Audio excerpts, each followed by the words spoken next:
We assume these young ones, these kids, the primary school going kids, that they don't go through depression or mental disturbances. They do. Some have gone through trauma. They don't. Some have gone through very brutal house girls. They are injured, but they can't talk. They bottle up these emotions, and they come to manifest later in life. Look, I was a woman's guild. I was a deacon. Yet I was mentally sick, and it's okay. We refuse to accept that you can be mentally sick. We start seeking for prayers, kuwekelewa mikono, kutolewa mashetani and everything. If you see me with a panic attack, you won't believe I'm the same person. I shake. I shake like a leaf. I have been in a situation where this panic attack got me. I lost consciousness. I got mugged. I got stolen from. I lost my phone. I lost my things. And it is right here at Ngara. I was trying to close. The bridge. I got a panic attack. I lost myself. I lost consciousness. Anxiety it's not something to joke with. It's bad. I cannot even imagine. I have a car, yet I cannot drive. I look for someone to drive me because I might be trying to navigate. Then there is another. Unajua vitu za barabara. But my body, my brain responds in a very different way, in a very abnormal way from someone else.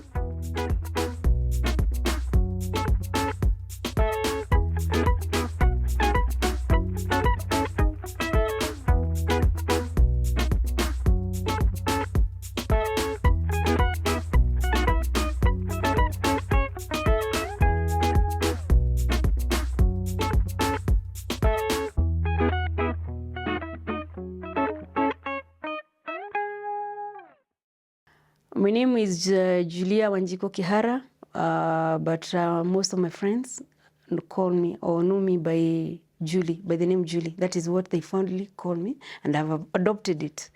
I'm a mother of 3, 2 girls and 1 boy, and married. I've been married all my adult life. I come from Nyandarua district, and I'm a 6th born in a family of 7. But we lost 1 brother. May he rest in peace. We also lost our dad in 2017.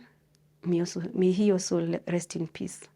But my mom is there, and I appreciate her so much because she's so much instrumental in my life, my struggles, and my journey through life. I have battled depression since teenagehood. I remember very well I was in Form 2 when I was first diagnosed with depression. And these symptoms had started earlier.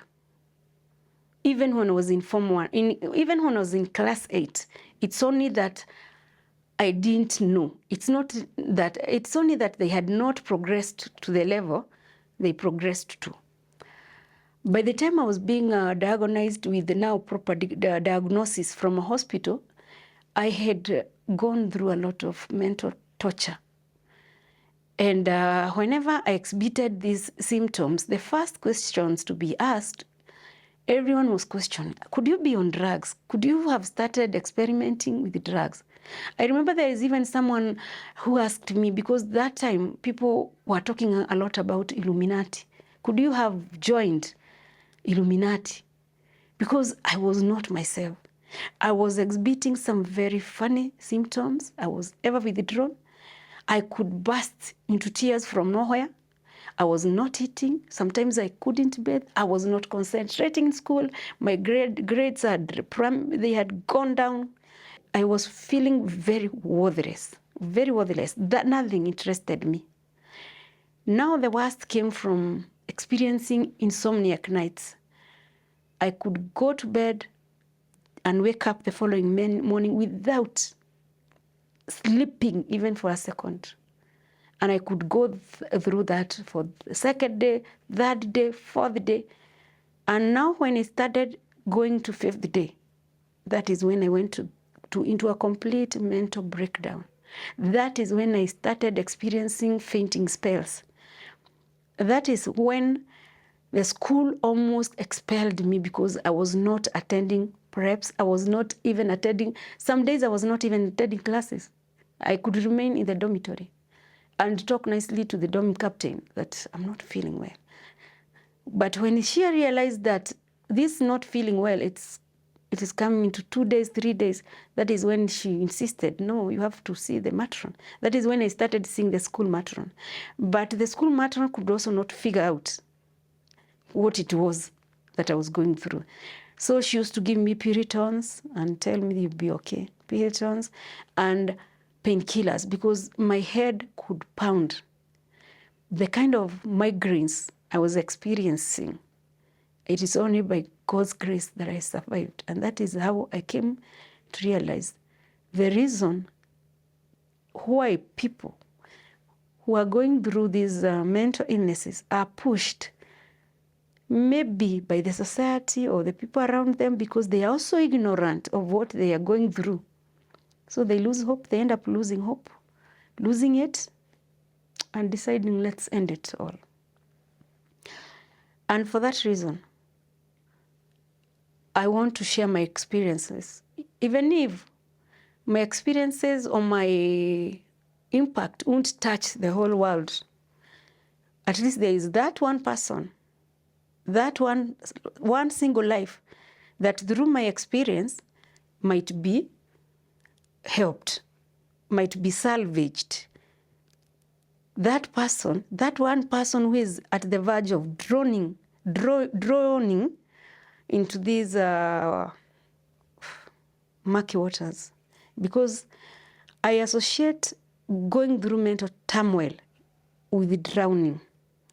It is like you're trying to raise your hand for help. It is like you're trying to wail and scream, asking for help, help, help, help. You are trying to stretch, looking if there is someone who can help you. But the people around you might be out of ignorance. Maybe they are very busy. Maybe because of how they were socialized. Maybe because of their religion beliefs. They may not be there to offer that help. And I want to tell someone who might be drowning in this, who might be going through this, that child, that teenager who is maybe being accused of engaging in drugs and alcohol, to an extent of being taken to be tested. There are even schools which are sending students, to go for drugs tests because they cannot figure out what this child is going through. And these tests come out they come negative. And you leave this kid more traumatized because they also don't know what is going through with them. I want to reach out to the society. At least let's stop being ignorant and let's stop stigmatizing these people. Let's be more accommodative, more understanding, be of help to them. Because even parents, let me tell you, if you neglect, as a parent, if you neglect your child who might be going through depression, who might be going through bipolar disorder, who might be going through anxiety, who might be going through whatever mental illness or mental challenge, you neglect them to an extent that they decide, now they decide to lose it all. They go ahead and actually decide it's now time for me to leave the world. They decide to die by suicide. You too will be left very traumatized.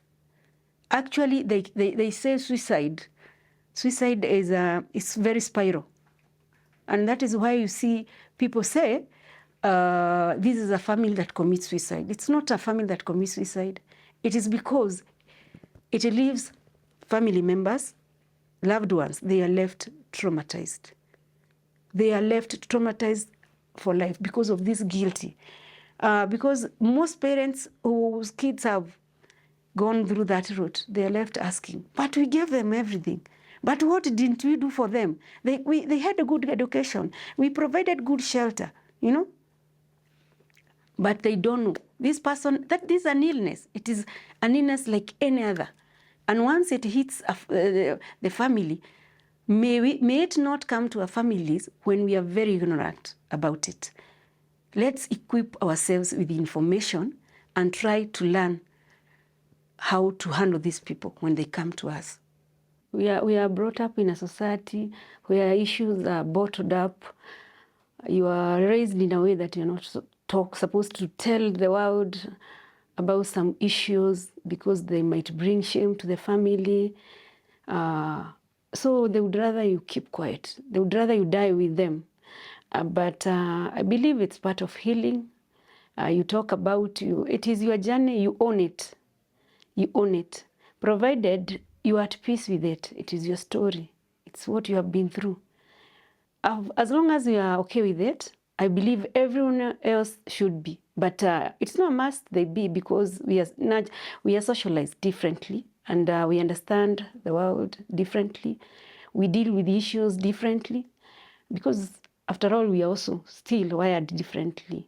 When I decided to share my story, I had to talk to the people who are very close to me, the people who have stood with me through the journey when I've been suffering, the people who knows what I have been through in life, my battles, my wins, my losses, my gains. So the first person I talked to is my husband. And I told him, I think I am on the right path to healing, because I feel like I'm at peace even with myself. I have accepted what I've been through, and I know I have won. So he said, and he told me to the affirmative, it's okay, it's your story, go out there, own it, share with the world.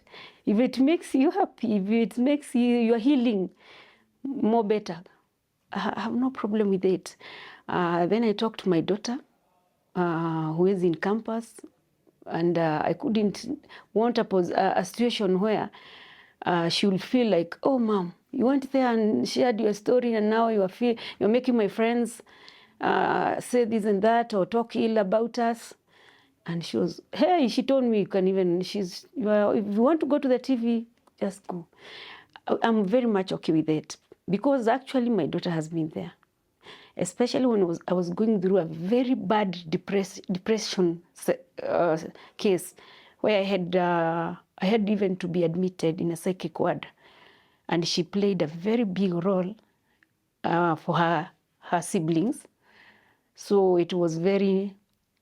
for me, it was very important to know that she should be okay. Then I talked to my mom. My mom said it's okay, because she knows me from teenagehood, even when I first got my depression diagnosis. And I am glad she took me through a journey. Being a teenager, she didn't put me through a compromising situation. Then I talked to one of my sisters, and she said it's okay. My brothers, even the other sister, I mentioned to her briefly, because she has also, actually, my elder sister is also on depression medications, and I didn't to get it from someone else, that I went there and I talked about it, and maybe even mentioned her against her will.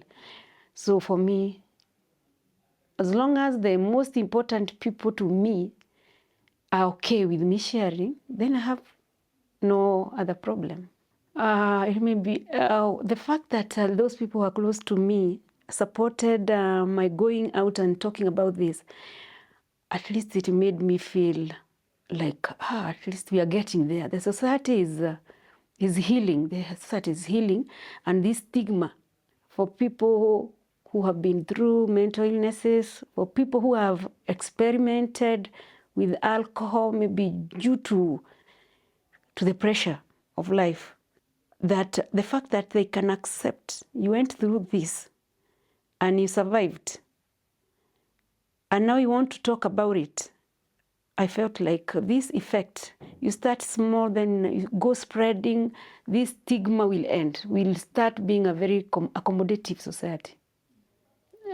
In my life, I've gone through so many storms, and I would call myself a victor. I don't like looking at life from a point of self-pity. I always look at the positive side of life because my life has not been so rosy since my young age. You see, we go through poverty, we go through so many things, which at young age we look like we are disadvantaged. Maybe our parents are doing their best, but sometimes you don't appreciate it. But later in old age, you come to appreciate whatever they were doing. It was for the best of you. My journey has been a bit tough because I struggled and I lived with teenage depression, meaning I lived with teenage mental illness. And for me, even to accept it was very hard because for me to go to the diagnosis, I had gone through so many issues because when I started experiencing these funny withdrawals, I don't want to be around people, I don't want to eat, sometimes I feel nausea throughout, I don't sleep. Actually, I was going through very bad insomniac nights. I am having this, I'm ever tired, I'm ever fatigued for nothing. I used to lose hope in everything, yet I was not even an average student. I was a very good student. I was above average student because I used to get good grades. But then I started deteriorating. You see, I'm not reading. I started feeling hopeless. I started having suicidal thoughts. I remember I could even write some notes about how I intended to end my life. And when I mentioned at last that I am even suicidal, that is when she called. I was told, now we need your mother here. So my mom, the first time I was taken to Kikuyu Hospital by the school van. And when I told the doctor what I'm experiencing, that is when the doctor told the matron, you're going to leave this girl here, then you reach out to her mother or to the parent. And that is when my mom came and the doctor gave her the diagnosis that I have depression. And I was put on medications. When I was young, I couldn't tell. Of course, when you're a kid, 1 to 3 years, you don't even know what life is all about. So when I started joining school, now I've become a big girl who can be sent to go and fetch water. So I grew up in a very normal environment, the village girl. But all through, since my childhood, I've been a very quiet girl. I've been very introverted. Actually, so many people get amazed when they see me talking nowadays. They ask me, kwani uliongea? Because I used to be very quiet.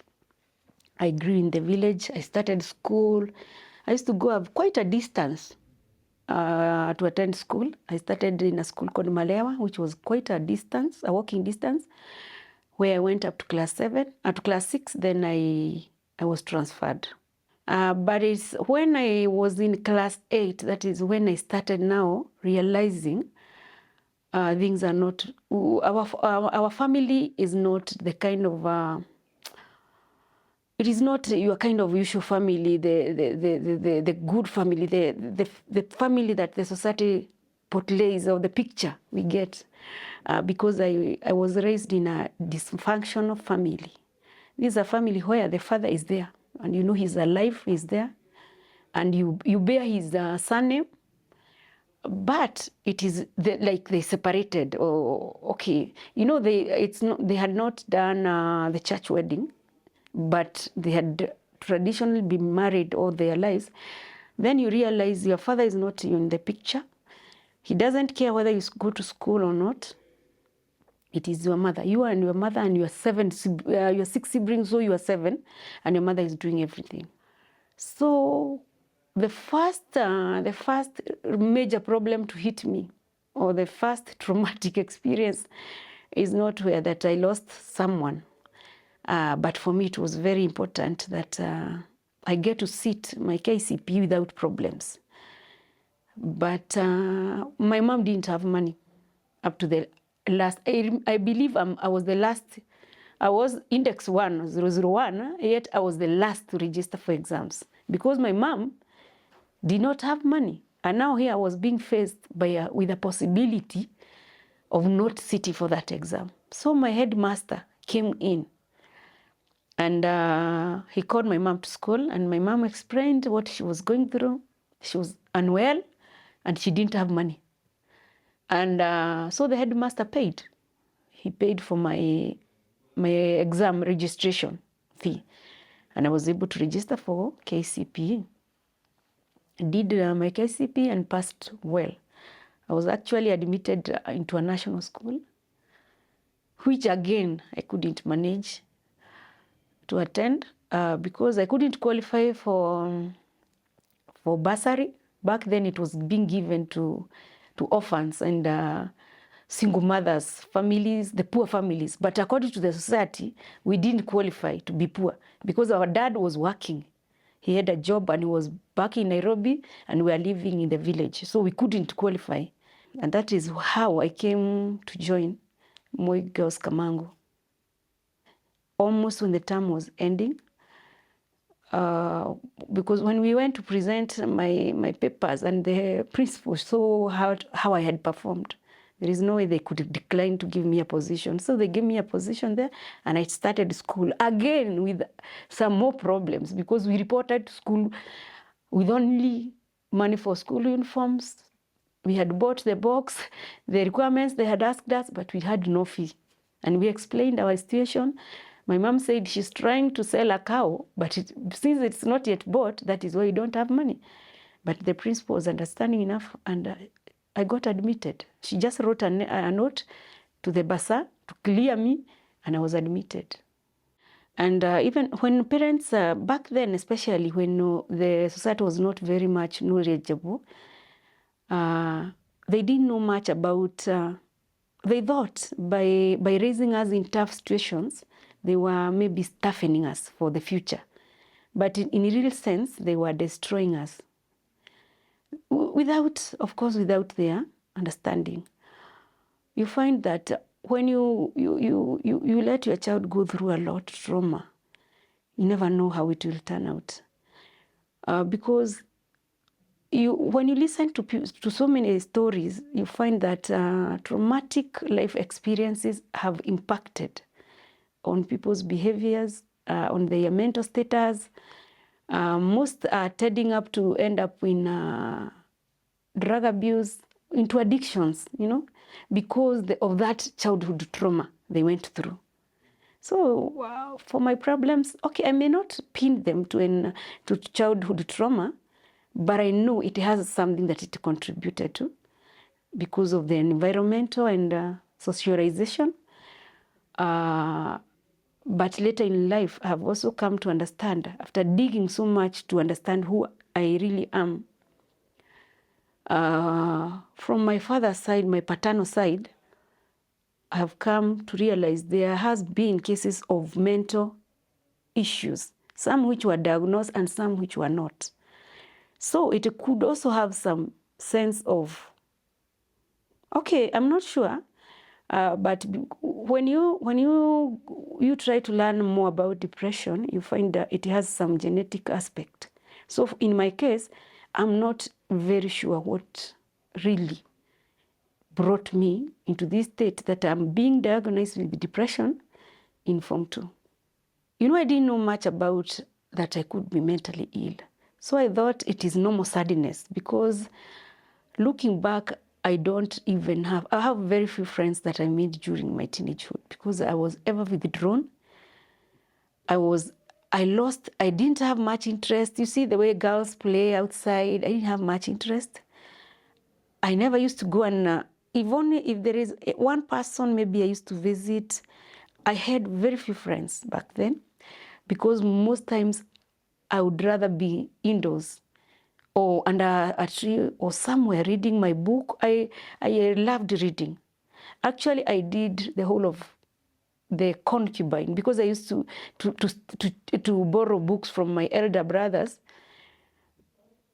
I used to borrow their set books. So I remember by the time I was clearing Form 2, I had read the whole of the concubine, the government inspector, Romeo and Juliet. I read so many books because that is what kept me. And I used to love reading novels. That is what really, I was sad. I was very withdrawn. My childhood, I didn't enjoy, especially my teenagehood. I quite didn't enjoy. So by the time I'm coming into these insomniac nights, suicidal thoughts, looking back now that I'm an adult and I'm quite knowledgeable about these things, it is something that had started gradually, but could not be noted. The worst day is when I actually fainted. I had started to feel dizzy during the parade, the morning parade.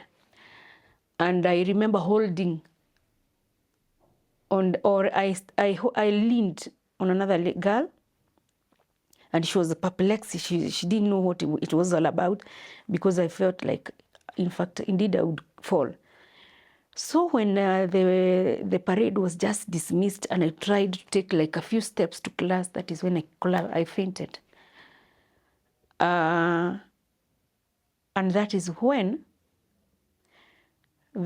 because initially I'd come and mentioned to the matron that I'm even thinking of ending my life, because I see no reason to live.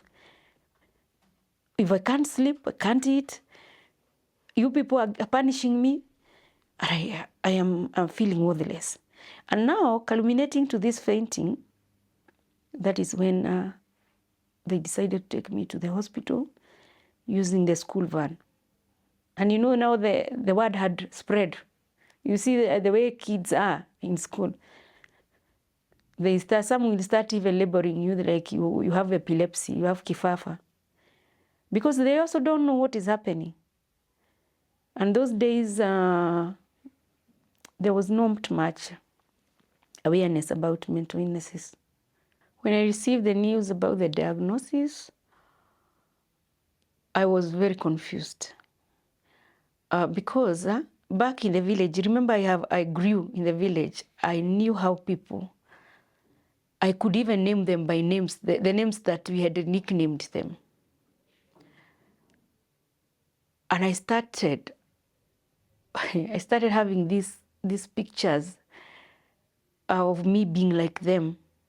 And it was very traumatic. It was very traumatic because I even had to ask the doctor upon dismission, upon being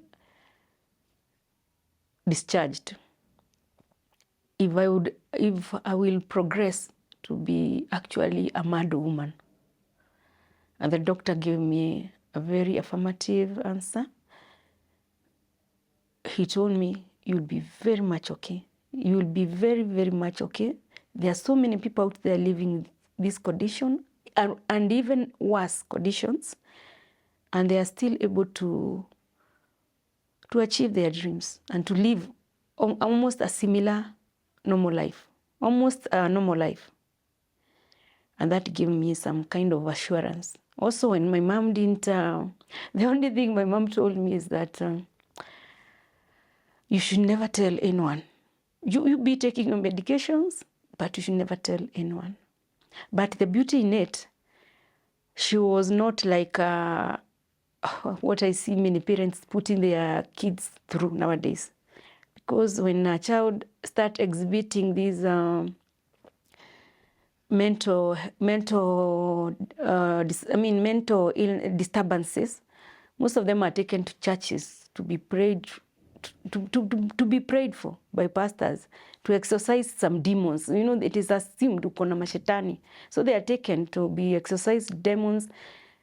Wanaekelewa mikono, wanaombewa.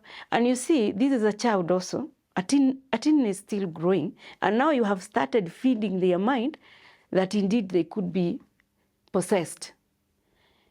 Some are even taken to waganga. So this kid also start losing their self-worth.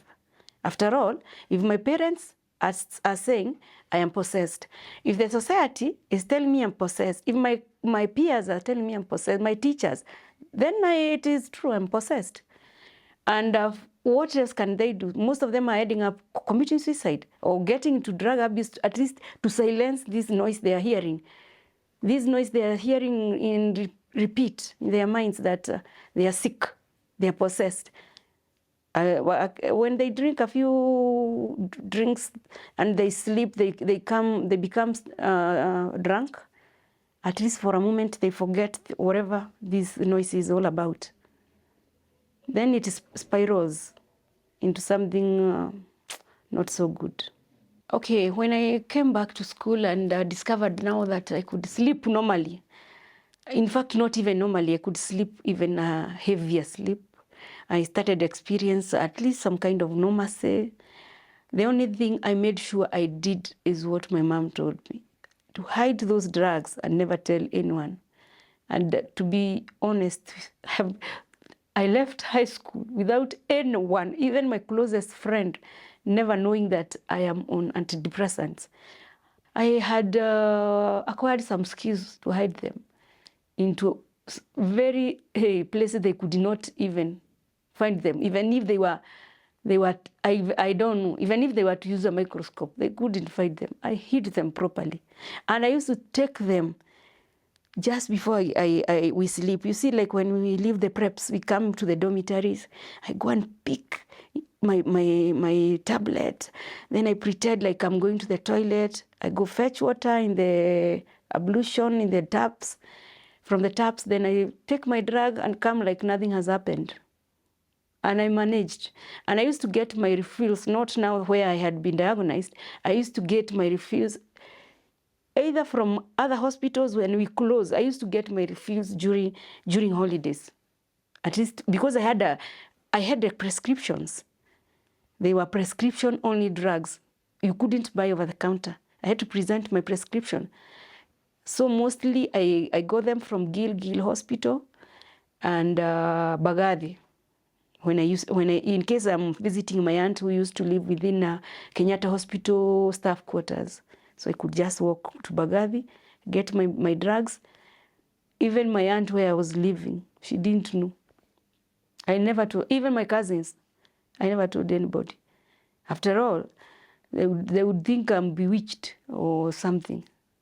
When I started taking my medications and now getting my life back to normalcy, even my grades were back to where they used to be. I now stopped gazing or drooling in class. I stopped experiencing this brain fog. Like sometimes it's like my mind has come into a standstill. I'm functional, but my mind has come to a standstill. Now I started even answering questions in class, participating, going for movie nights in school. You know, we used to have fun nights. I started now even attending those ones. And that is when I started realizing this could be a mental illness. It is true, this is an illness like any other, because there are other kids in school who had diabetes, yet they were not being stigmatized. Other illness, they were living with other illnesses. Some could even leave their medications with a matron, but they could not be stigmatized. But for me, I made sure I am not going to leave my medications with the matron. I don't want a station where the information will leak to other teachers. Then I get stigmatized. So I didn't leave mine. I sneaked them to the dormitory. And I made sure I kept them in the dormitory, some in the dormitory and others in class.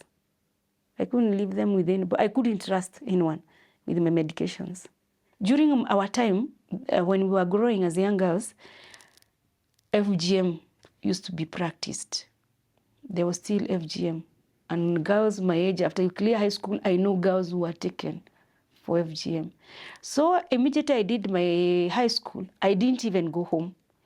My mom advised me, when you close school, when you finish with your exams, go either to your auntie's place or to your sister's place. And I believe she was saving me from that. By then, I'm still taking my medications and I've done high school. So I decided to go with my box to my auntie's place in Kenyatta. And that is where I stayed. That is where I stayed until the results were announced. Back then, people didn't have, many people didn't have mobile phones, but there is a way we could communicate. You ask how you have performed. By then, now we are in, exams used to come out not in December. They used to come out sometimes in January. And now I'm safe to come home. So that is when now I went to the village, and I thank God I had passed. I had passed well, and I knew I could be admitted now to the university. So we waited for the university placements, and now here another problem. Okay, I had been admitted to KU to pursue Bachelor of Education, Literature and History, to pursue literature and history. But now my brother had cleared his college, and he advised me now not to take. We changed to a science-oriented course. And because I had also passed biology so well, and I reapplied, and now I was admitted to pursue Bachelor of Education, Biology and Agriculture. And at least my hope was restored. And now, as I waited to join university, my sister decided to get me a job in a certain hotel within Nanyuki town as a waitress or a cashier, whatever position. And I went and I got one. And I started working there as a waitress, and now my life was coming back. At least now I know I fit in the society, because that is how you are socialized. To believe the girl, you finish school, you wait, you join university. That is how life is supposed to be. But when I started working there, I worked for a few months. And I think the manager decided to have some other wild thoughts. So one day he told me, after working for 3 months to 4 months up there, he told me, now you are not going to work in the hotel sector. And because now you have enough experience there, we have something we call rotational. You work in this department for this while, then we take you to another department. And this was a hotel, meaning it has a bar, the restaurant side. And you see, initially, and I was serving tea, food, the normal kind of hotel setup. So the manager transferred me now to be a waitress in the bar. And I was trained for 1 week how to serve the alcoholic drinks, how to talk to customers and everything. But most of the shifts were at night. Innocently, I'm doing my work. I don't know what he has planned. Innocently, I'm doing my work. I'm waiting for the end of the month to be paid.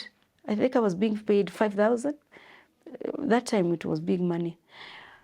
So I worked for first day, second. I worked actually for 1 week in the bar. And he told us there were rooms where you could sleep when the hotel is not very busy, when the clients, those who had just come for drinks, have left. Those who are boarded, they are maybe in their rooms. So sometimes the hotel becomes, there is no work. So he had told us there are rooms you could go and sleep. And he had shown me my room. And I couldn't suspect he had any motives. And it happened that one night when I was sleeping, he came knocking at the room I was sleeping, and I was alone. And later I came to believe he had planned it that way, that I be alone at that moment. By now I'm 19. I'm not even yet 20. So he came to my room and tried to rape me. And you see, he's a big guy, and I'm just like a small girl who had just cleared high school. He wanted to rape me. He even strangled me, tore my T-shirt. I tried to scream. He's blocking my mouth, but I'm glad it never happened. I went out, and it was around 3. I couldn't sleep there. I decided to go home, to walk home to my sister's place. So when I reached to I requested the watchman. By then I'm crying. I have torn clothes. I went and I talked to the watchman. I told him what had happened, and he escorted me. Fortunately, he knew my sister, and he knew I was a younger sister. So he walked me home. We went, and we knocked the door. My sister opened. She was surprised. Why did you come this late? On looking at me, well, that is when she noticed I am wearing torn clothes. The uniforms, the work, we used to wear a t-shirt and a skirt. That is when she asked me, what's wrong? And then I couldn't even explain. I am crying, I'm sobbing, I'm traumatized. Then she told me, I gave her a narrative, a small story, what had happened. Then she told me, just go and sleep, we'll sort it in the morning.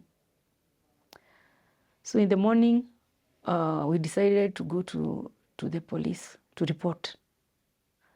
Now she's an adult, she knows how we can handle this. We went, we reported, and I was given 2 policemen to come. We come and I show them the guy. Unfortunately, now it is during the day and he's not yet in because he's on night shift. So by the time he came, he had already been informed there are police looking for you with that girl.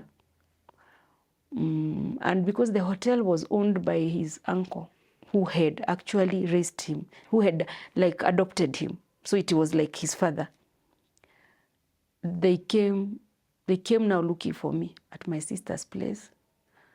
They tried to intimidate me. They know the owner, the hotel owner, with this young man, and his aunt, now the hotel owner's wife. They came to my sister's house, and I was called out, and that is when my sister told them, no, you cannot, she's still very traumatized, you cannot talk to her when I'm not there. So my sister was there. The guy tried initially to threaten me because he's a big guy. But with my sister's input, they calmed down because my sister called also a neighbor. They calmed down and they tried to compensate me. I didn't take their money and I told them, no, I'd rather just quit. So that is another traumatic experience that again drove me to a very bad crisis. I stayed home. I didn't even want anything to do with Nanyuki. I stayed at my sister's place for 3 weeks, no, for 1 month. Then I decided to come back to Nairobi. That is when now my brother had finished with his internship, and he had been employed at Kenyatta Hospital. So he was also beginning life. So I started living with him. Actually, I started to live with him even before his wife he could marry. So I started living with him as I waited to join university. And my brother, I didn't know he had started drinking heavily. You see, he's a young man, very excited. He has left in college, now he's working. He was drinking so heavily. And sometimes he could go and drink, then come and vent at me. He could tell me so many bad things. So many bad things that I'm not your father, I'm not supposed to educate you, your father is alive, he's working, so many things. And he convinced me. He convinced me that instead of joining university, and I've always wanted to do nursing, I just do away with it. As we wait for next year's, for the placement, for the KMTC placements. I took his word after weighing so many options, and I waited now to join KMTC for us to apply. By then he had collected a few. He had gotten his job, I think, in when I was in Form 4, so he had worked, I think, for 2 years now. He applied for a small loan, and he put up a small restaurant, and he told me now to be running that restaurant. And now he got married. His wife, they had gotten a baby when his girlfriend was in college, but the baby was staying with my mom. But now, when she cleared, they went and picked the baby, and now we started staying together. And because they had both done medical courses, they convinced me that it was easier to get a job rather than in education. And I bought their idea, so I waited. By this time, he had started drinking a lot. Remember, I have an underlying mental health condition, meaning I cannot handle an environment that is so chaotic. Someone comes home drunk, makes a lot of noise. Now I realize this is not a place I can heal. My depression became worse. Now it was at its worst. Remember, I had a traumatic experience in Wanjiku. Now I've come to his house. He has made me lose my opportunity to join university as I wait to join KMTC. And now the house is not conducive. It is not habitable. Okay, my home is there. I could have an option to go to the village, to my mom's place. Because after all, I was welcome there. But there were problems there. I didn't want this situation now. I am supposed to be in college, and everyone is seeing me there in the village, again fetching water, firewood. So I decided to stay. And the more I stayed, the more it became worse. The more it became worse because sometimes he could drink and we couldn't sleep at night. He was this kind of a person who made noise after drinking. Now I was wondering where to go, because my other sister was living in Murang'a. Now the other one, when I go through my mind, is in Wanjiku, where I also have a traumatic experience. I don't want to go there. So I continued staying with him, and my condition deteriorated kabisa. And I realized he didn't have even that intention of taking me to KMTC. And I knew my mom was not in a position to educate me. After all, my brother, who was now behind me, was also having problems in high school. Actually, he had been forced to lose his position in Nyandaro High School to be in a day school.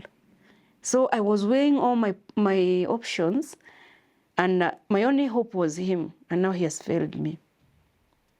That is the time I approached my friend. There is this young man I used to share what I was going through, and he knew I was going through issues. So initially he tried to intervene by offering, I told him, my brother is coming home, he makes noise, I can't sleep, and we are in one bedroom. I'm sleeping on the seat, on the sofa. So when he comes drunk, I'm the one to open the door. He comes and makes noise. You can't sleep. So this young man gives me a solution. What we thought is a solution. He bought me a walkie-talkie. This thing that used to be put a CD, you listen to music, and you have your earphones, your headphones. Now my brother accused me that I've now started moving around with conductors, makanga. And he chased me. He chased me away. Where do I go? I had made my mind I'm not going to the village. I'm not going to Wanjiku. I'm not going to Murang'a. My other brother, who was at least trying to do something for his life, was also struggling. He had put up a video shop where he was showing some movies. He was also struggling. He's in Kasinguru. So I decided, this young man gave me an idea, because he had just gotten a job at the village market with Chintu Engineering. So he gave me an idea that since village market is an upcoming mall, there are so many job opportunities there. Why don't you come? I stay with you. We give you accommodation. Not he gives me, because he is also being accommodated by another guy. It is not his house. Come, we give you accommodation. That guy was called Safania. Come, we give you accommodation, then we try to figure out maybe you'll get a job in the village market. And that is exactly what I did. So I kakusanya virago zangu chwa to Gashir. Because now village market, they were living in Gashir because it's near village market. And that is how we started applying for jobs. We started applying for jobs at village market. And in fact, I was at one point invited. But you see, I've never gone to these serious interviews. And now I'm being interviewed for facility management position to be some kind of a secretary or customer care, to sit at the customer care desk. So when they start remember that interview for the hotel, I was not even interviewed. I just took my result slips and I was hired. Now this is a real interview. So when they ask me, tell us about you, what do I tell them? I start telling them about our village, the way I'm a born again Christian. I can't even remember what I told them. By then I had not even done it. I didn't have any knowledge in computers. And that is how I lost that job. So we started weighing options. Now remember, we are being accommodated. We are not actually dating. I'm given accommodation. They are sleeping on the bed with this guy, and I'm sleeping on the floor. They got me like a small mattress, so I'm sleeping on the floor. Most of those nights I spent them crying because I was seeing my dreams crumbling. I spent most nights crying. Actually, all my young adulthood, from teenage to young adulthood, I spent them so depressed. I never went out. I never had fun the way a young girl should. But somehow God was preparing me for something big. So now we decided, instead of being accommodated here, and the house is small, I was doing all their cooking, and this guy started not being very comfortable because his wife from the village wanted also to come visiting, So we decided now to look for another house. So we rented just next to this guy. We got like a small house. There were single rooms. So we moved in there. And now, that is when somehow we started like dating. It now started thinking, could I have gotten myself married without knowing I'm being married? But he was not a good man. He was never violent. And he knew my dreams. And he used to try and get positions as they come for me. And he took me. That is when he decided, he told me, because there is a place, they are offering computer packages. Why don't you join? So when I joined the computer class, remember this is a girl who had been admitted to the university. So when I joined, I am getting everything, sometimes even better than the teacher. I am being taught this, but by the time I'm learning this, I'm already in the next package. So I did so well. I got a distinction in that certificate. And somehow now I started believing jobs will start coming. But no jobs still. I was open. Now I decided to be open to anything. Another opportunity came at the KK security. They had opened another department for housekeeping and catering. Me, I'm grabbing everything. When you are raised from a point of lack, you learn to grab whatever comes your way. So I decided to join now that college. I went, applied, they picked me, and I was taken for sponsorship to Virginia Slims College. It was in Westlands, I remember. I went for a 6 months course. Housekeeping and catering. I'm doing everything and anything that comes.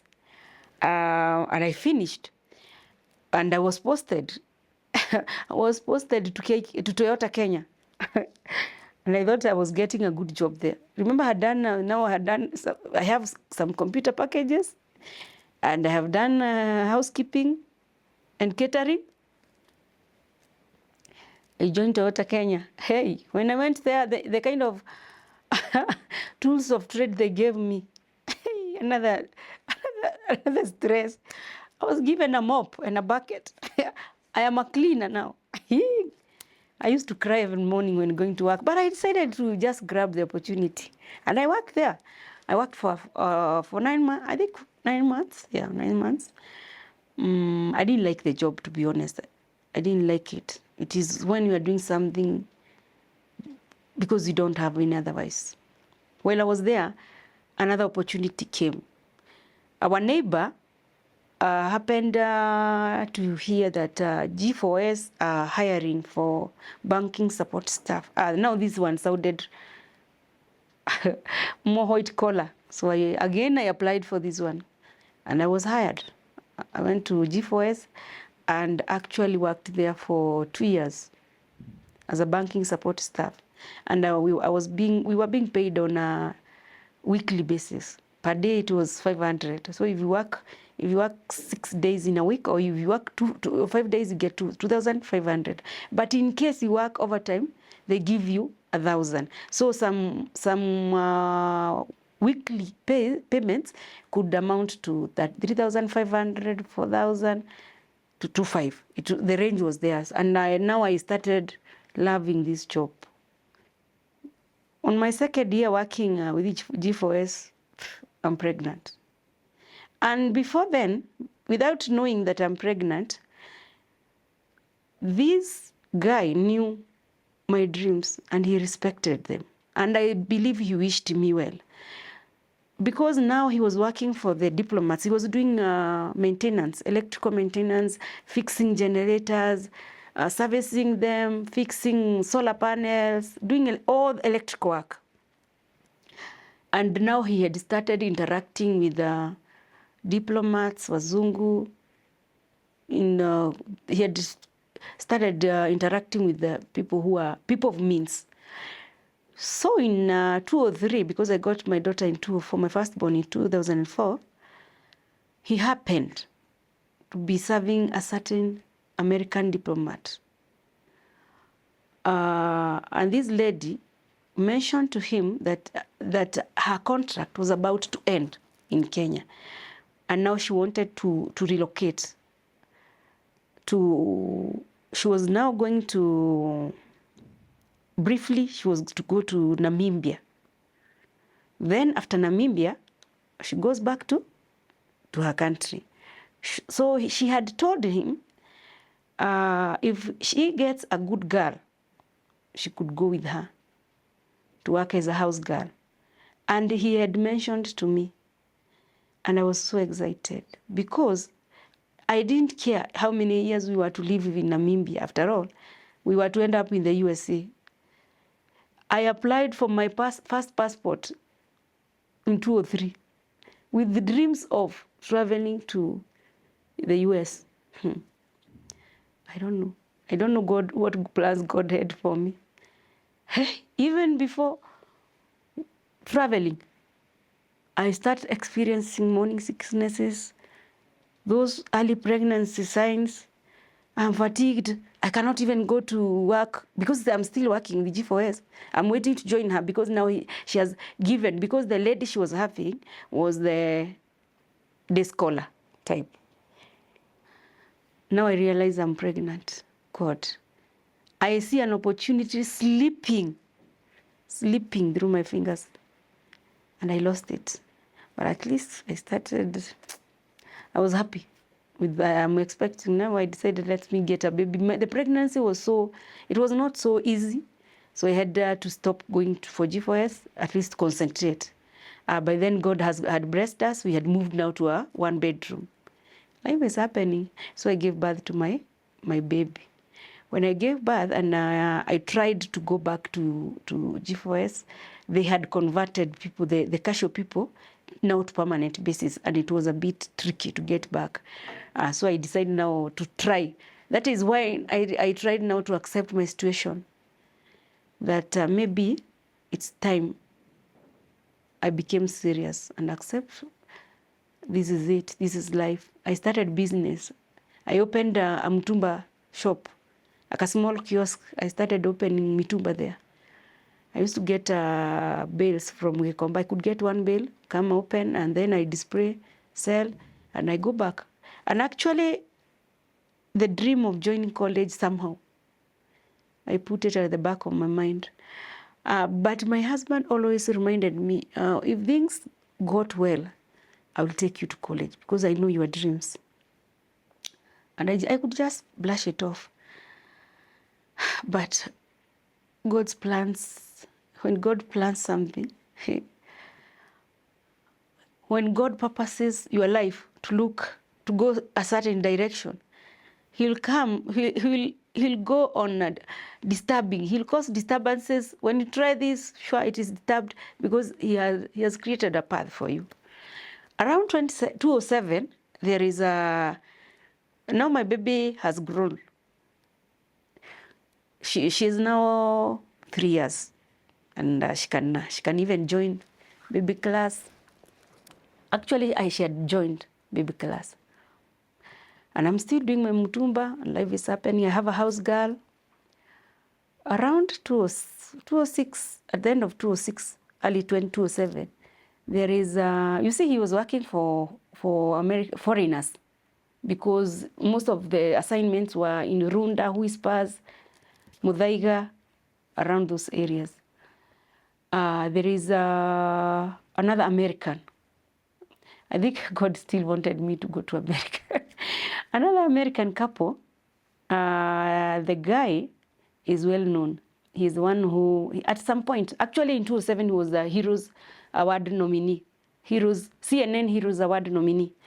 And he was doing bridges in Kenya. He owned this organization called Bridging the Gap Africa. He has done so many bridges in West Pokot, in these remote areas. I believe he is very much well known there. And now, because he had started doing these bridges for charity, he had so much problems interacting in Swahili. The wife requested now my partner to get them, to try and find them someone who can teach her husband Kiswahili. When he came and mentioned it to me, I told him, you're looking at that teacher, that Swahili teacher. Remember, I had been admitted to do teaching, which never happened. Now the chance has come. I went and met them at the village market. And when we talked, the wife at some point asked me, wanted to know, what did you study? So I gave her my story and what I've been through and things. I didn't know it disturbed her that much. So when they went home, she told her husband, you know that lady, I think we should sponsor her through school. And it happened there was another couple also who had come to visit them. So she narrated the whole story to them about me in my absence. And they agreed, they were agreed. Both the couples, now the Harmon Parker and the Herbert, that both couples agreed to take me through college. So the next meeting when they are calling me, I am meeting them now to discuss about payments and when we are going to start the classes for teaching Swahili. And guess what they tell me? That they feel they should take me through college, no proper college. They told me now to go looking for college.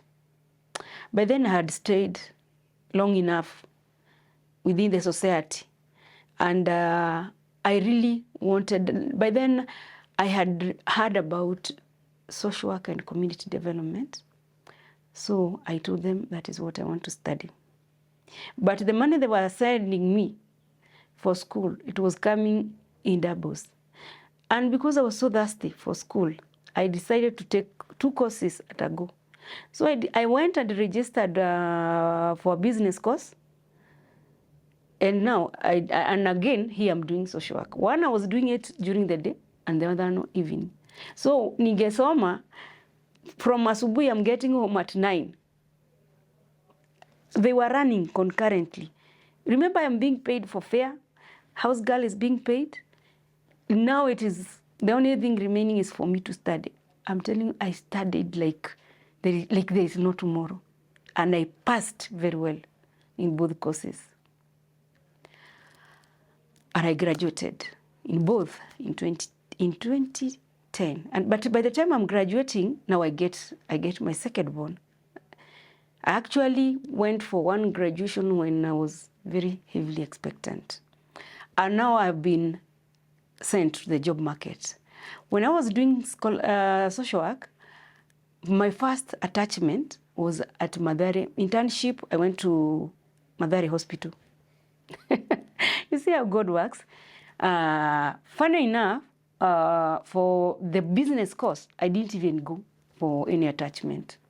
And now I ventured into the job market. I was applying for both. Whichever I see, I apply for. After all, I have papers for both. But business came first. I got a job, my first now proper job with the Kenya National Trading Corporation. Nobody even pushed me the way people Kenyans believe that someone must push you. I saw the job advertisement in the newspaper. And God somehow worked for me.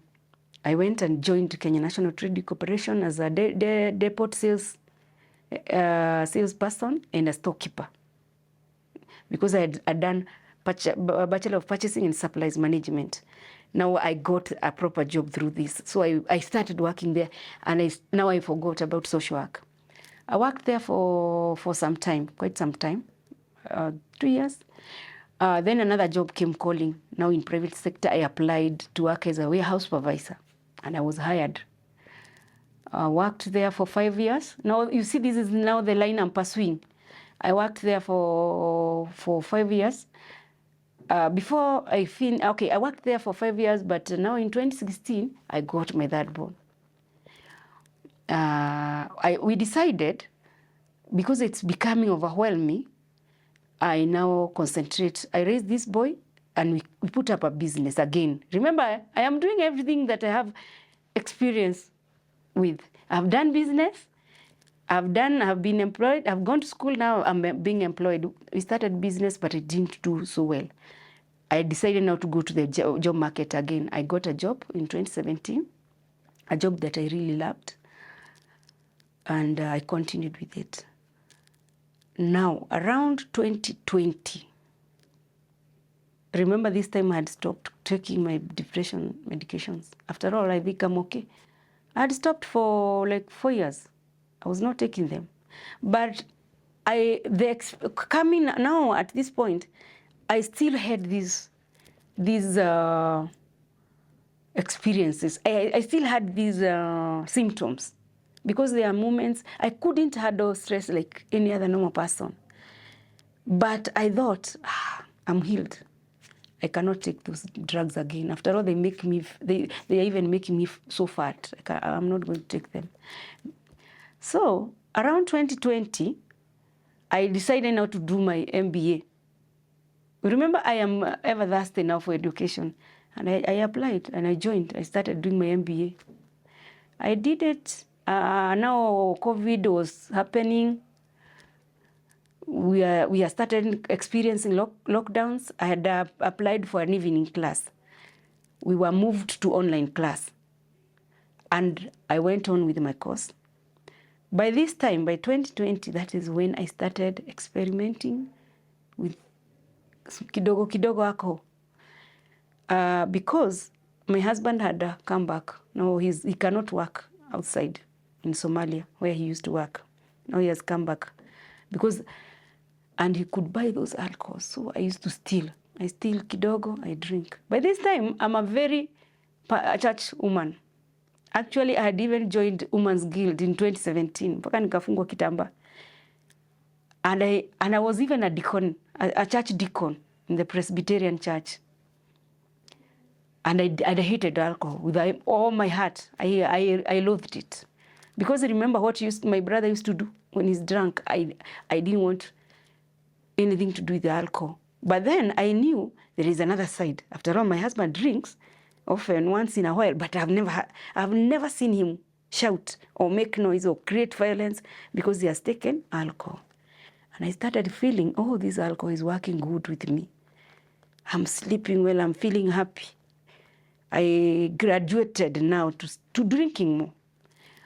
But the beauty in it, my body, I am alcohol intolerance. So every time I take this alcohol, I vomit a lot. Now I start experimenting, which is not making me vomit. Life is still happening. We come to 2021. You see now we are still experiencing COVID. I'm still going on with the online class. I'm not finished. In 2021, now I think, since I did these degrees together, I can still do masters. I'm capable. Not forgetting, I did them over 10 years ago with one child. Now I have 3. I'm working and drinking. But still I thought I can still manage. I registered an online now for social work. And this time I decided I'm going to do psychiatry social work. Hey. And we decided to organize for a wedding, to solemnize our union. Remember, it has never been solemnized. So we decided now, si mimi ni mtu wa kanisa, we solemnize. So we started the process to do it in April. That is when we experienced a total lockdown. Everything was cancelled, weddings and everything was cancelled, so we didn't do it. But we still had this pressure of organizing, arranging for this wedding. And now I started experiencing total mental meltdowns. But I'm still washing them away with alcohol. I am not even thinking of going back to the hospital. Si ulevi nimeona sasa it's still working instead of madawa. After all, I'm good now. I'm keeping fit. I am even now starting having fun. I can meet friends. So I continue. By this time, I have not yet sunk so deep into it. It is just for fun. Eventually, we solemnized our wedding in August. After so much intense arrangements and everything. Remember, I'm still pushing my brains. I'm pushing them to the limits. But at some point, now this social, I decided to drop the social work when I now started doing the project for my MBA research project, because that is when I realized these things, I cannot handle them. I started letting this one wait. I concentrate on this one. So I concentrated, but at some point I couldn't manage. Because now, besides my underlying mental illness issue, I started experiencing now a new health crisis. I was bleeding a lot. Bleeding. And the doctors could not put a finger on what is this. They first diagnosed, my first diagnosis, now it is 2022. My first diagnosis is endometriosis. I start treatment for endometriosis. It becomes worse. But for some time I continued. I went on with the endometriosis treatment. Now it has even started affecting me, my social life, because it is too much. And it is becoming, it does not have a regular time when to come. And when it is time to bleed, I'm bleeding so heavily. But I still continued with my medications. I went again to the hospital. This time, the doctor now gave it a new name. I saw another gynecologist, and they gave it another name. They said, no, this is endometrial hyperplasia. It is still graduate. Now it is now graduating from degree. It has gone to master's. It is gaining titles. Then I went for treatment, hormonal treatments, this and that. Hey, nothing is improving. It is becoming worse. Now my depression hit the roof. I'm now becoming so much depressed. I cannot even function well at work. But I'm still pushing on. I managed to get along through the year. It is during these campaign periods. I immersed myself at least to escape this. I immersed myself in the campaigns. I was even doing good campaigns for Azimio. I was keeping myself busy. Then towards the end of 2022, I lost my brother. I lost one of my brother. Remember, as much as we had a friction at his house, for me to clear high school, when I had those arrears, remember, he is the one who helped me clear high school. So we still had a very strong bond. And I had forgiven him, and we are doing life now. But he had mentioned to me that he lives with, I knew he lived with asthma. But he had mentioned me at some point, at one time, that he lived with depression. But I couldn't mention to him that I also have lived with depression. By this time, he has gone to rehab 3 times. He was being taken by Kenyatta Hospital to rehab, being an employee. But he decided to take early retirement.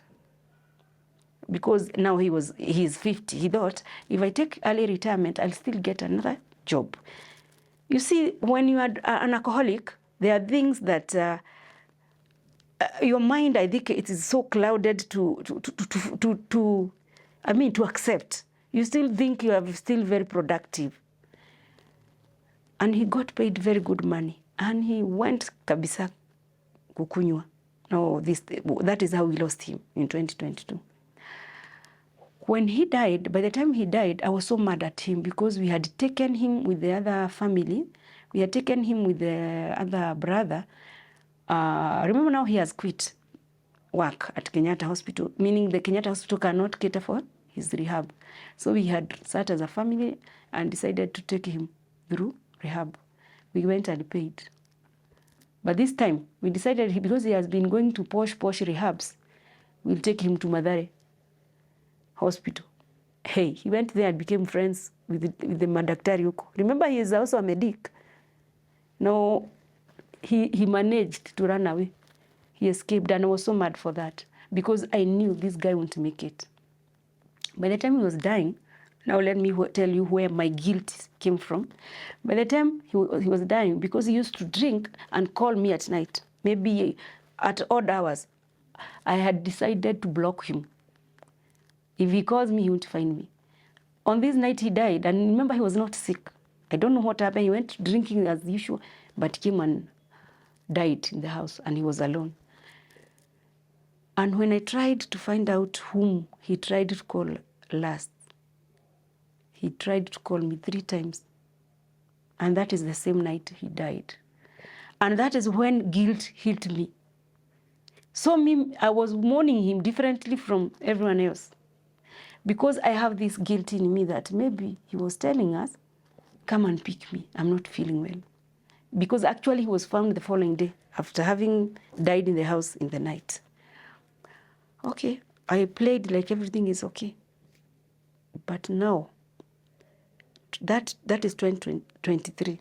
I stopped now drinking kidogo. I want to drown this guilt I'm feeling. I want to drown it kabisa. I started drinking. Now hard liquor, not even these wines and beers. That is when now I started getting into hard liquor. Whiskey, gin. The beauty in it, remember, I'm still a church person, but now I have stopped even going to church. I'm not, and I have resigned from being a deacon. I don't want, just pick someone else. I have a lot on my table, of which it was true. Now I sank so deep. And now the disease had progressed to something else. Now I was being seen by an oncologist, and I was told I need to do chemotherapy. Now I'm sick, seriously. I'm telling you, I went from someone I was to someone I myself could not recognize who I am. There is a day I got admitted in the hospital, and the doctors could not even figure out what to treat me. My blood pressure was at the lowest. I have gone to complete mental crisis. I'm just a gone case. So the doctors admit me, looking at my files. Now they realize this person has at one time come here. At one time she had came here with a case of depression. So I get analyzed everything. I go through the blood, the tests, I go through MRI, I go through everything. And that is the time I decided even to disclose to the doctor. I have been a depression patient. Now, this time the diagnosis comes that it's not only depression, it is now clinical depression. That is what they call major depressive disorder and anxiety disorder. And the doctor sits me down and explains to me, this is not situational, it is not going to go away. It is a lifetime condition, and you have to be on medications. And if you don't, you are going to die. It is not the disease that you are battling that is going to kill you. It is now this depression to kill you. By then I am sick. I am supposed to attend for my therapy. I'm not even going. All I'm doing is I get a chance, I drink more. I get a chance, I drink. Sometimes I miss work because, you know, depression has a way of making you lose interest in everything. But by now I have been diagnosed. I have my diagnosis and I'm put on depression medications, but I'm still mixing them. I'm taking 2 days I take my depression medications, and the other day I take alcohol. I didn't know they don't mix because alcohol is a depressant and you're being given antidepressants, so they collide. This is the time I started now even having fits, like fits. I started having, the anxiety attacks were so bad to an extent that I couldn't withstand going even to work with the matatu. Because if this vehicle happens to bend kidogo hivi, I scream because I get a panic, a very serious panic attack. Oh, and I forgot, December of 2022, date 9th December of 2022, I was involved in an accident. So you remember all these things are piling. And even some people lost lives, they are lost limbs. I saw a lot of blood flowing. And I have an anxiety disorder. So this anxiety became so bad. I am in a matatu, it bends kidogo, it speeds kidogo. I am screaming.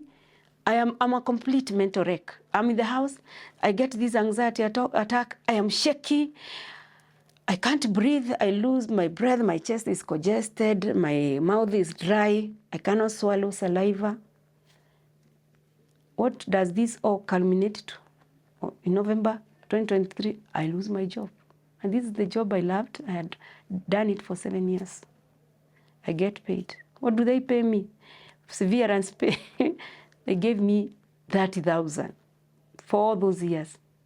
Now I'm so mad. And by the time they are terminating me, I'm supposed to be on medical leave. Because I had been discharged from hospital, I was going through therapy, and I was going through depression medications, and now I'm terminated. What does that do to you? Hey, I now became very bad and very suicidal. Hey, that severance pay they gave me, that 30,000. I didn't even buy my kids, even a handkerchief. I didn't even buy milk in that house. I drank all of it. All of it. And now that became even worse. By January, I am admitted again. This time, the doctor does not even mince his words. He tells me, you'll die. You'll die. My brothers came to visit. Now I'm even avoiding people to come and visit me. After all, I'm in a psychic ward. I'm in a psychiatric ward. And people will just figure out this person. Okay, of course, we know where she has been suffering from. We know what she has been going through and the treatments. But now she's in a she's mad. So I didn't even want people to visit me. But I went through the treatment. I was there for 1 month. And then I was discharged. By God's luck, I got another job. Even in this situation, I got another job. But by now, I couldn't withstand an 8 to 5 job. And I knew I couldn't. I got that job in April. But at the back of my mind, I knew I couldn't withstand. And most people with underlying mental illnesses, by then I stopped. I completely stopped taking alcohol. And the beauty in it, I didn't get into addiction. Because even when I stopped, I think these antidepressants somehow played a role. Plus, my body could not hold a lot of alcohol. I've heard people talk about how they used to drink a whole muzinga. The highest I have ever drunk is 350 ml. I remember the doctor told me my body is alcohol intolerance. So the highest I ever did is 350 ml. So imagine if one day I tried that muzinga, that 750 ml, it could have killed me. So by the time I stopped, I imagine I just stopped. I decided, I looked at my kids, I looked at my life, my achievements, where I've come from. And I said, God, this thing has to stop. And I stopped completely, and I managed to completely stop with alcohol. And that is when I figured out what maybe God purposed for my life. That is when I found purpose. And a voice kept speaking to me. And even my husband could tell me, why did you had registered? I forgot to mention, in 2021, I had registered an organization with the Ministry of Labor and Social Development, a mental health awareness CBU. I even have a certificate for it. I had even started during Sundays going for talks, these mental health awareness talks. But I think when I started crowding my life with a lot, that is when I forgot all this. I had even started, I was going even, I remember there is a time I went to Naivasha GK prison and I gave a very good talk about mental health awareness. And they even told me, come again and again. I facilitated women fellowship. I talked to many groups of women. I went for men fellowship. I talked to men. I had gone to schools and started, actually, because by then I had decided I think this is the line I should have pursued. There are so many problems happening in the society. But I stopped all that. I decided to concentrate on drinking alcohol, stopping taking my medications. But I think somehow God wanted me to go that route. By the time I'm going to give these speeches, I know what I'm saying. There is someone who told me that when God has purpose to put you to pursue a certain journey, He'll make sure you go through that route. He'll make sure you walk on those charcoal. They burn you. By the time you go to the ground and tell people, these charcoals can burn, you know what it feels.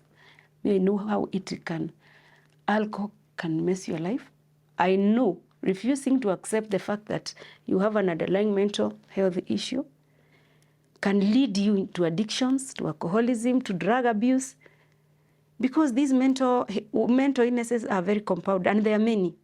You could be living with bipolar 1, bipolar 2. You could be schizophrenic. You could be suffering from anxiety disorders, like me, depression. You see, if you don't accept the fact that I have this and learn how to live with it. For me now, I've come to realization, and I have found purpose, and I have said, there is a reason. I had to go all through this. By the time God was calling me, yet He knew I had a job, a permanent job that I was doing, now managing stocks. I was a stocks controller in a pharmaceutical. And God made sure I never abused drugs. Remember, I'm handling a lot of drugs, but I never abused any drug.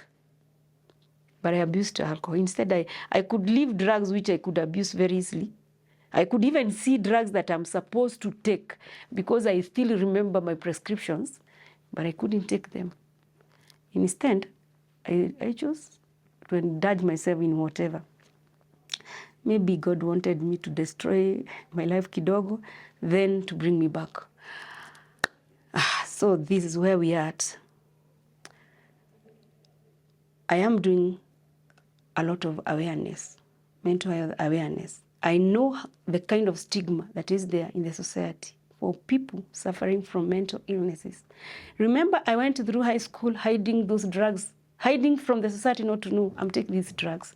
And even today, it's so unfortunate. It is very easy for a teenager who is in high school, for a young adult who is in university. It is very easy for the society even to realize this person is living on ARVs, and they won't be judged harshly. It is very easy for them to go with injectables for diabetes.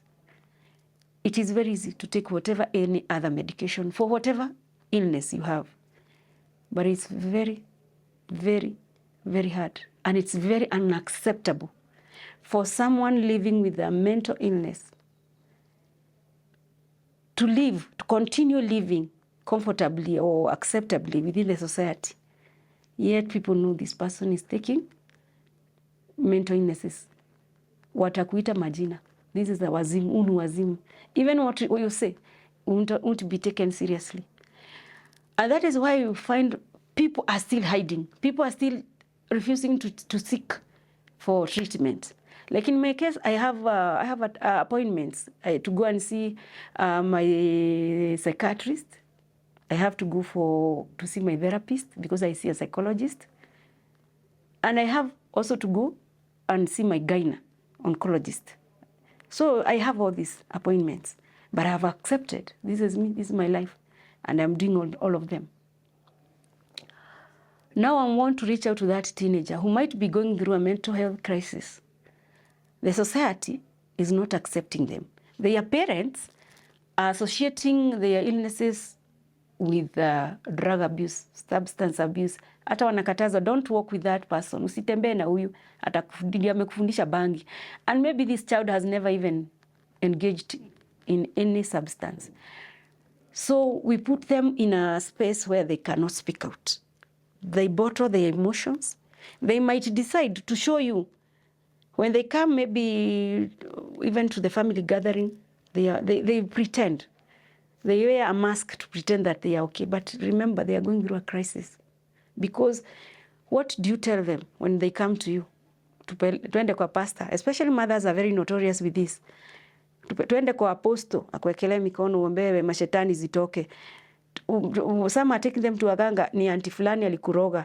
So these children accept the fact, nimerogwa.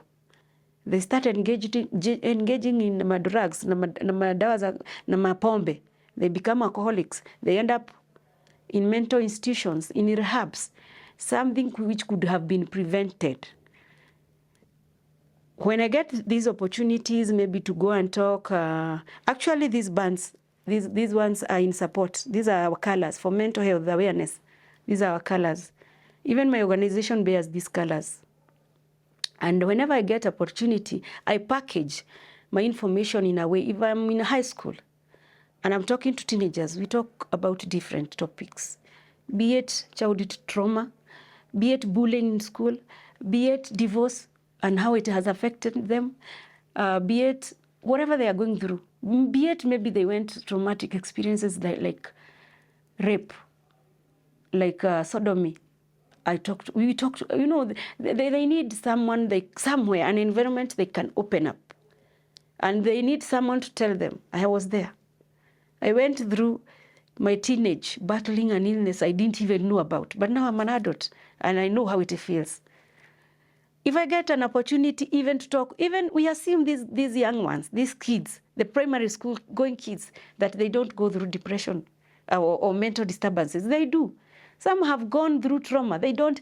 Some have gone through very brutal house girls. They are injured, but they can't talk. They bottle up these emotions.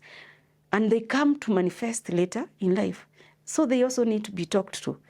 If I get an opportunity to talk to a women group, maybe being a church setup, I talk to them to start handling these kids with care.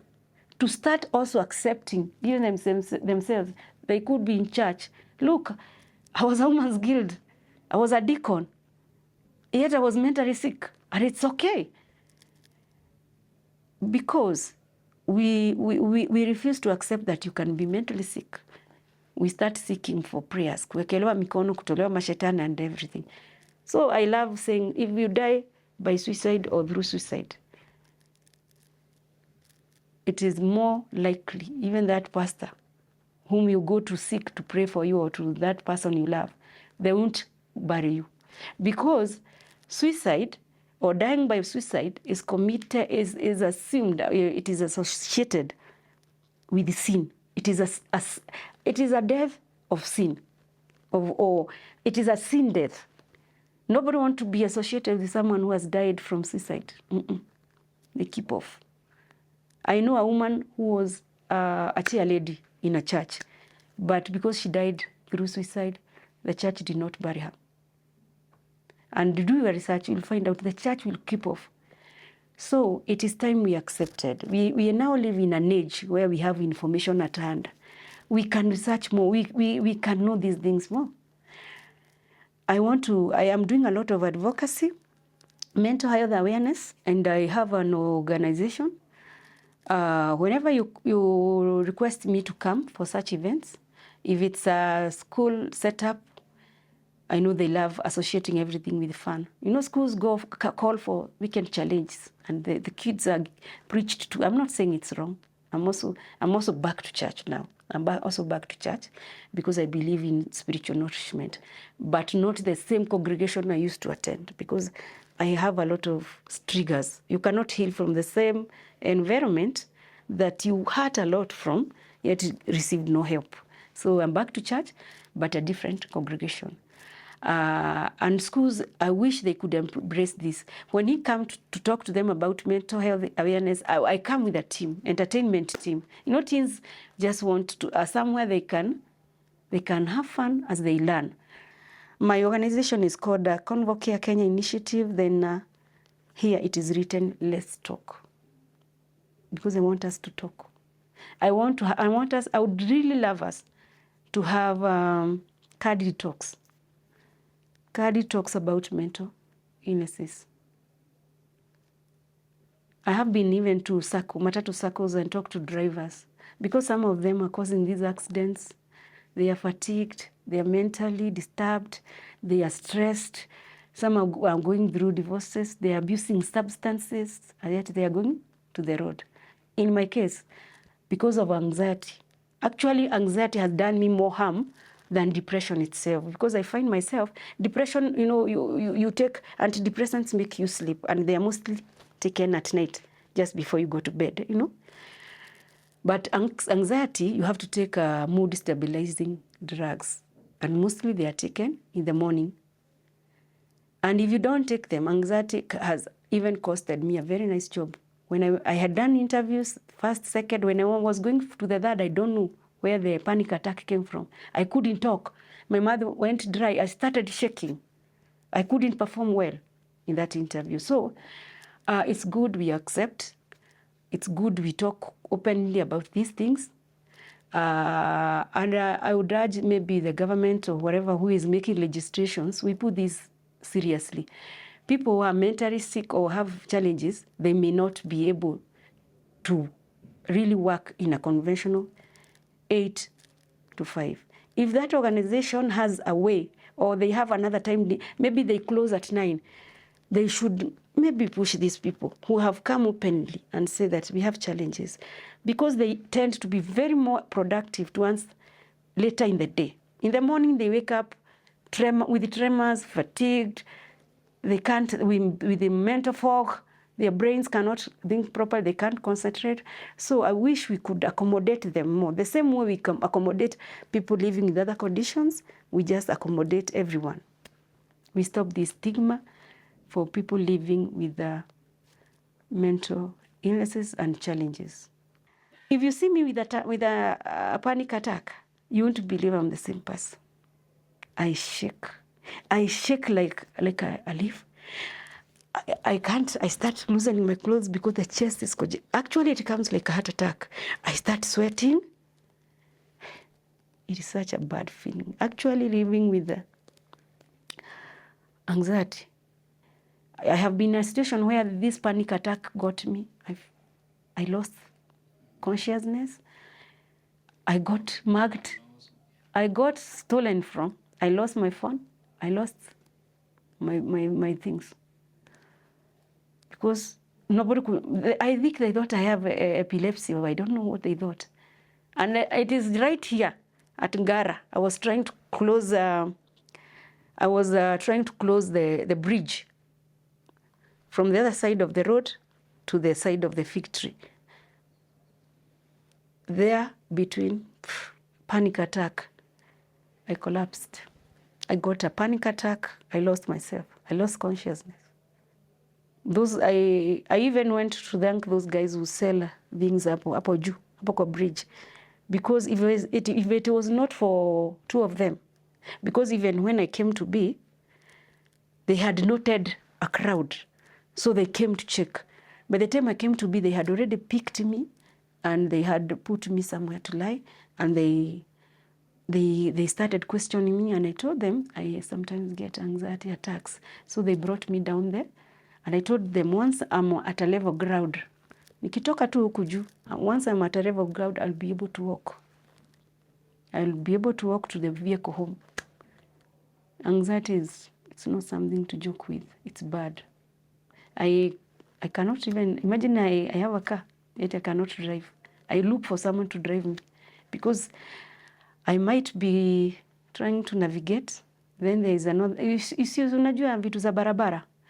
But my body, my brain responds in a very different way, in a very abnormal way from someone else.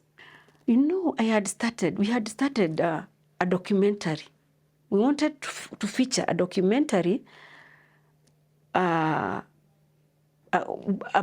relationship, the great relationship between alcoholism, which is also, alcoholism is actually a mental disorder. It is a disorder. It is an illness. It is a mental illness by itself. And it is chronic. And that is why you hear most alcoholics, they don't say they have recovered. They always say, I'm recovering. Because it has a potential of relapsing. So we had started a documentary. And we had even looked for participants, people who are willing to take part, people who are willing to say, it could be possible. I have an underlying issue because I've tried to stop this thing. Yet I can't. I have tried. Your family stigmatizes you. Whenever there is a family gathering, the discussion is all about you. Forgetting this is a person, what do? They keep off. They start keeping away from these gatherings because all the discussions are about them. So the documentary, I had even written a background track, music, complete music, because there is a way I wanted it to go, to move. Participants were willing. I had looked for production, someone to do the production, the producer, someone who does produce music. And he has even produced music for big people in this country. And he had given me a budget. And I had thought, this thing, I'll just do it, either put it on YouTube or approach a media house and we see if we can feature it. But it was expensive. It is expensive. So the whole thing, the whole script is still there. The song is still there. Actually, when you finish, I'll show you that song. The song is there. Everything is there. But finances, I didn't know it is that expensive to produce a documentary. So if I get a sponsor, I'll go ahead with it. I don't like playing a victim about situations. I believe my mother didn't have enough knowledge like I do. She didn't have the advantage of going through schools like me or being exposed to the internet, to the world like I am. So she did what she could, the best she knew how to do it. But for me, I know the impact, whatever I've been through, the crisis I've been through, the dangers, the impact it could have made, the negative impact it could have made to my kids, the damage it could have done to the young minds. But I want to live and I want to believe, now that I'm at peace with myself, I want to believe that the words, their reassurance message, the affirmation messages I've been giving them since the day I decided my life has to be purposive. I hope and I believe they have made a positive impact, and I will continue. I will continue talking to them because they are still young, they are still growing, I'll still continue talking to them. I want them to understand the crisis. It is so unfortunate they had to witness the crisis I went through. But I thank God it didn't go for long. The period, it didn't go for long. But there are those experiences you can even go for a day, yet they leave you traumatized. For 1 week, yet they mess with you. I want to take the opportunity to talk to them, to talk to my firstborn daughter, Lian, to talk to my secondborn daughter, Lisa, and talk to my boy, my son, Lemmy. I don't like calling him lastborn because I still believe I have a plan of having 5. These are 3 biological, then I have 2 adopted. And I'm still working on it. God willing, it will happen. I want them to know that I love them so, so much. And I also want to thank my husband. Oh, he stood with me. He has stood with me through thick and thin. I remember there is a day I was very intentional. I had even written my own eulogy because I was completely suicidal. And that was December. That was December 2023. I had just been discharged from hospital because I was discharged. I was discharged only for Christmas after I requested the doctor kindly request me to spend Christmas with my family because I knew my husband wouldn't be, he was not around. He was still there. He was working in Somalia. So I requested the doctor, I don't want the kids to be alone with the house girl during Christmas. And the house girl was actually traveling to Western. So my sister had come in to stand in. And I was discharged on 24th December to go and spend Christmas with them. My brother invited us to go, but my husband came on 28th. I was still going through crisis. And I had made a plan of ending my life. So I left him sleeping. Little did I know he was watching what I was doing. So I pretended like I'm going for a morning jogging. I wore my gym wear, sport shoes, and a jumper, and left my phone. And I walked out. I don't know how fast he dressed up. He followed me because he had heard me talk about a certain dam, and he had seen me post photos taken near a certain dam. He knew something. Kumbe, later he told me he figured out this person, the way I'm seeing her, she could be planning something not so good. And I took that direction to that dam because I had figured out. And I had even at one time written on Facebook that I have decided to write my eulogy because I believe when I die, there are some aspects of some of my achievements that people might forget to mention.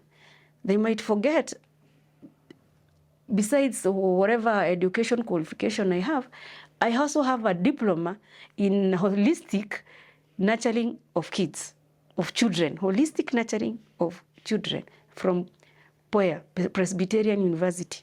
They might also forget I have a diploma in theology. So, and some people you know, when your mind is so clogged, it's like you are talking to yourself. You don't know this message will reach so many people.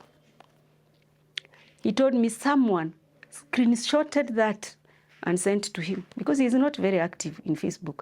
And after all, we are not even friends in Facebook. So someone who happens to be a family friend, screenshotted and sent him. So all along he knew I'm very suicidal. So he followed me. Just like when I was 100 meters getting to the dam, because he limps his leg, he had an accident, and when they put that tumor, so he still limps. He cannot run after me. And you know, it is morning hours, early morning hours, when security guards are going home they're going back home from work. He told a guy, go and hold that one for me. Akamuuliza, why? Go and hold her. go and hold her. That one, she's up to no good. And this guy ran and tried to say, hi, madam. I'm looking at him, I'm not saying hi. And remember, I had walked through out. I'm not looking back because I'm very intentional of what I want to do. And this is not even my first time. I want to go back to the other times I've attempted, because there is even a time I overdosed myself. This time, I was very intentional. When this guy saw that I'm not even responding, he held my hand now tightly. And that is when he said, he called me by what he normally calls me. He said, Shuko, unaenda wapi? Where are you going? That is when my mind came back. Nikamuuliza, where are you going? Unanifuata kwa nini? Akaniuliza, wewe unaenda wapi? Unaenda wapi? And I broke down. When he came near me, I just broke down. I couldn't even stand. And that is when I realized people don't actually mean it. When they want to commit suicide or to die by suicide, they are reaching out. They are trying, in their weakest place from their heart, they are trying to reach out. And whenever you see someone, you know, suicide it has steps. There are those thoughts, suicidal thoughts. Then there is planning. People actually plan how to commit, how to do it. They start looking at places. If I go to this place, I'll die. They are planning now. That is planning stage. Then there is actualization. By the time someone is actualizing, there must be somewhere that person tried to scream to the world that I'm losing it. But the world was so busy, the world was so loud to hear them or to notice. So I want to thank my family, because they realized I'm not at a good place. I also want to talk to my mom. Boy, the trouble I gave her. Sometimes I'm admitted in the hospital and I have warned everyone not to tell her that I'm admitted. Then she talks to me, or the house girl, and then she starts asking, are you okay? Are you home? She calls the house girl because she had taken the number for that. I had stayed with my house for long. Actually, she left because she gave birth. My house help calls my mom and tells her, Mama Ruby is not okay. It is her for the day in the bedroom. She is not eating. She is not walking out of that bedroom.